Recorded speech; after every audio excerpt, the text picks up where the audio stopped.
They escaped fire from heaven. They survived the destruction of Sodom. But what they did next still shocks readers today. The story of Lot's daughters is one of the most uncomfortable passages in Scripture. It is not glamorous. It is not heroic. It is raw. Genesis 19 tells us that after Sodom and Gomorrah were destroyed, Lot and his two daughters fled to the mountains. They had witnessed fire fall from heaven. They had seen their city destroyed. They had lost their mother turned into a pillar of salt. What happened next was shaped by fear, trauma, and desperation. The escape from Sodom. Angels warned Lot to flee. Do not look back. But his wife did, and she became a pillar of salt. Lot and his daughters ran into the mountains. They left behind their home, their community, their security, their future as they knew it. Imagine the fear. Imagine believing the whole world might be destroyed. From their perspectives, civilization had just ended. A cave in the mountains.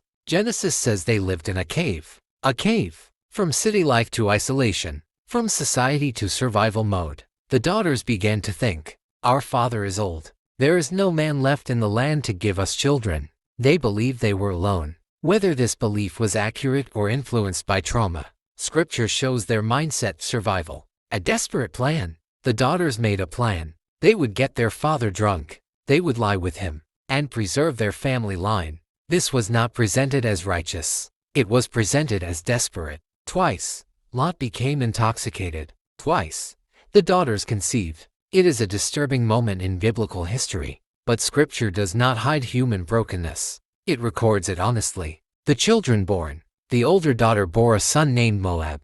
The younger bore a son named Ben-Ammi. From them came the Moabites, the Ammonites, two nations that would later become rivals of Israel. One fearful decision shaped generations. What can we learn? This story is not meant to glorify sin. It is meant to show trauma can distort judgment. Fear can drive desperate choices.